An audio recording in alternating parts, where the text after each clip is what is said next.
Então, general, primeiro vai fazer uma declaração, vai fazer uma avaliação. Senhor, me dá licença, vamos tirar uma cadeira, que estão muito grudados um no outro. Vai ficar horrível. E aí depois, então, ele vai falar, depois os senhores fazem as perguntas. Se for o caso, se ele quiser, a gente faz uma sessão de perguntas. Por favor. General. Bom, gente, boa noite aí a todos.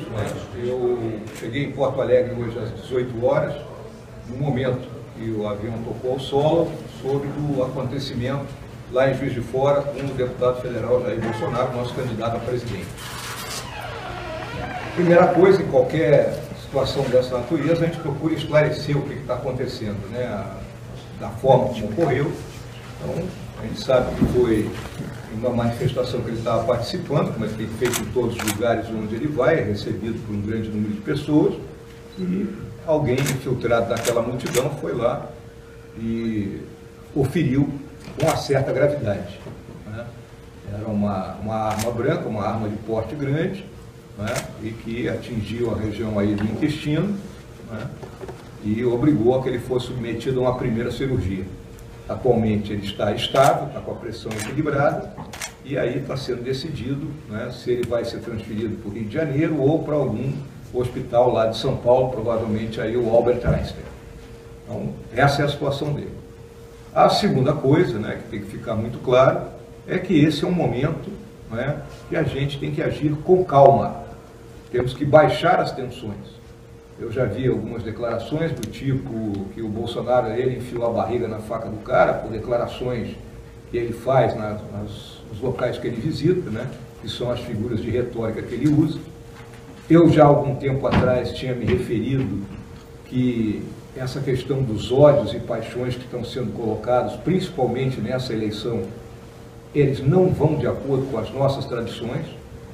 E se vocês lembrarem que a última vez que um candidato a presidente ele sofreu um atentado foi há 52 anos atrás, em 1966, quando o general Costa e Silva era candidato e houve aquele atentado da bomba no aeroporto de Guararapes, com todas as baixas que ocorreram. Então isso não é da tradição da história política do Brasil. Esse tipo de coisa ocorre muito naquelas eleições municipais, no interior, ou na Baixada Fluminense, no Rio de Janeiro, com aquelas ligações que determinados candidatos têm, seja com crime organizado, seja com milícia, né, coisas dessa natureza. Então, qual é a palavra-chave hoje? É calma, é cerrarmos uns com os outros, é entendermos que isso é um processo político, nada mais do que isso não é uma guerra civil, o Brasil não pode ser lançado em conflito de nenhuma natureza, e mantermos, então, esse equilíbrio ante essa situação que está sendo vivida. Nossa história já passou por situações similares e nós conseguimos ultrapassar dentro daquele ambiente de cordialidade, que sempre procura se nortear as relações dentro do nosso país. Então, a minha visão, a minha palavra, nesse momento, é calma para todo mundo. Vamos deixar que a polícia investigue o caso, o elemento que realizou o atentado está preso, vai ser submetido ao interrogatório, a investigação que tem que ser feita. Se houverem ligações extras, ou se ele agiu única e exclusivamente movido pelo impulso dele, a investigação vai chegar a essa conclusão e, posteriormente, ele que seja submetido ao devido processo legal e condenado ou não à pena que tenha que cumprir. Eu acho que dessa forma é que a gente preserva o nosso bem maior, que é a estabilidade do país e, principalmente, o sistema democrático que nós tanto prezamos. Era isso que eu gostaria de declarar a todos. Podemos fazer algumas perguntas? Pode fazer a pergunta. Boa noite, primeiramente. Vitor Costa, da Record TV. O senhor acha que isso tem a ver com as declarações dele, do Bolsonaro, candidato, e que em algum momento isso pode fortalecê-lo na campanha? Não, essa questão, você acha o atentado em si, né? Ou o que você está falando? O atentado em si. Eu acho que o maluco tem em tudo que é lado, né? É óbvio que uma pessoa, que sem mais nem menos resolve fazer um atentado, esse é um atentado, é um crime político, né? Não tem a mínima dúvida, esse é um crime político, né? Eu acho que essa pessoa não está no seu equilíbrio. Então, eu não quero tirar mais ilações com dados que eu desconheço. Quando eu tiver maiores dados, aí eu posso chegar e ser mais preciso. Hoje eu não tenho dados para dizer se isso é responsabilidade de A, de B ou de C. Tá? E, na minha visão, acho que o Bolsonaro sairá desse processo maior do que ele entrou. General, Camila Faraco do SBT. O candidato Bolsonaro ele usava colete à prova de balas no momento do ataque? Não, estava sem colete. E era uma recomendação nossa que ele usasse colete. Mas o Bolsonaro, ele é impulsivo, né? Ele seguia as orientações dos policiais federais que o acompanham?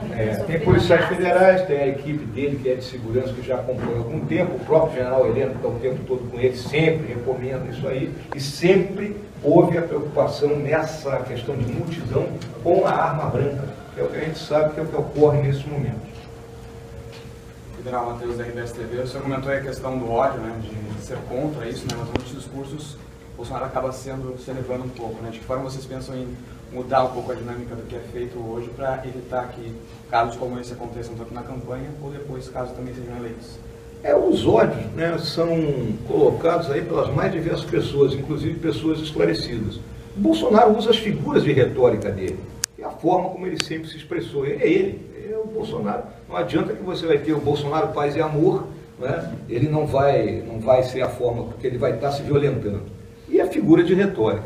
Mas nesse aspecto que você está falando, né, Matheus, eu já vi agora aí uma famosa comentarista de televisão, que eu não vou citar o nome, né, dizendo que é bem feito pelas coisas que ele diz. Como é que uma pessoa, né, comenta um fato dessa natureza contra, né, alguém que está sofrendo e está com risco aí da própria vida? Né? Isso suscita os ódios.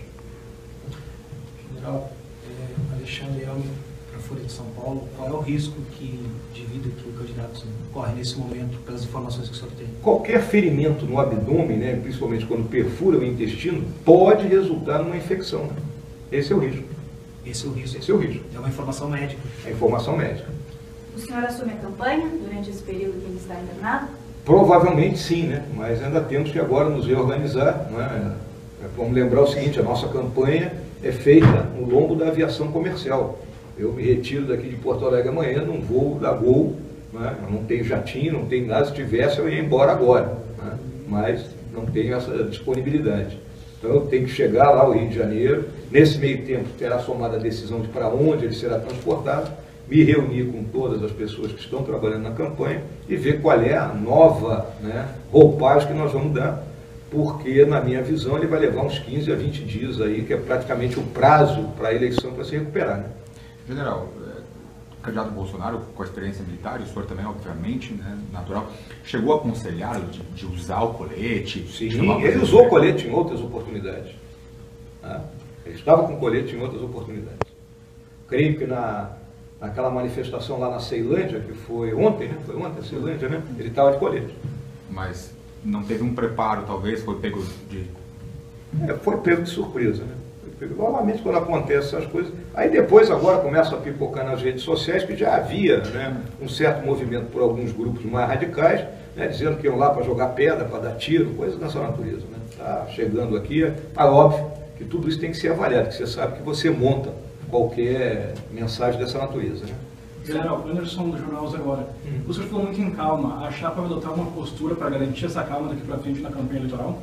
É a postura que eu tenho adotado, né? Se você tem acompanhado a forma como eu tenho conduzido a nossa participação na campanha, eu até tenho dito que o Bolsonaro é o nosso homem de massas, é o nosso agitador, é ele que está sempre com um público grande, que é o público dele, e eu faço aquele trabalho formiguinha, indo me comunicando com pequenos grupos, né? Fazendo mais a propaganda e esclarecendo mais as nossas ideias. É dessa forma que a gente tem agido. O senhor afirmou agora à tarde que a revista Cruzoé atribuiu o atentado ao PT e que disse que se querem usar a violência, os profissionais da violência somos nós. O que o senhor quis dizer com essa frase?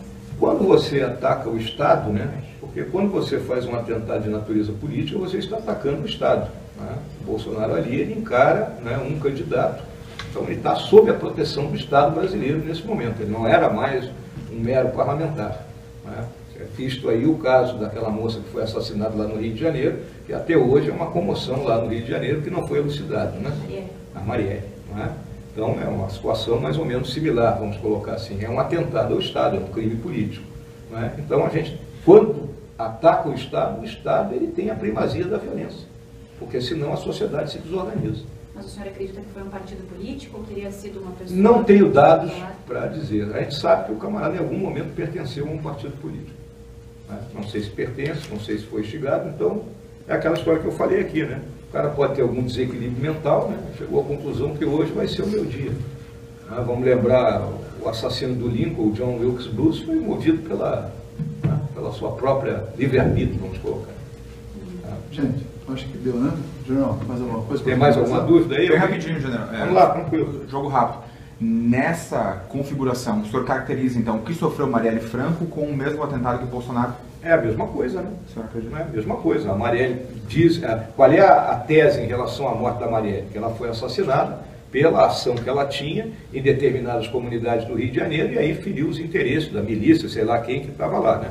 E o Bolsonaro, é óbvio que no momento que ele está numa posição de destaque na campanha e tem uma palavra diferente daquilo que o mecanismo, o establishment brasileiro hoje considera que seria a necessidade, ele pode ser exposto a um ato dessa natureza, qualquer desequilibrado. Só uma última pergunta. A sua chapa Tranquilo.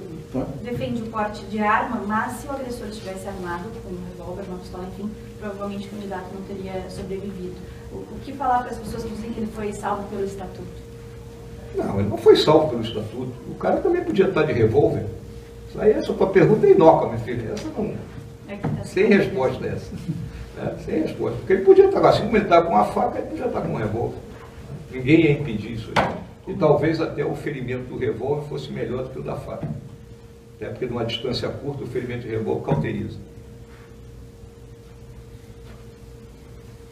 Então tá, obrigado. Feito? Obrigado, professor. Gente.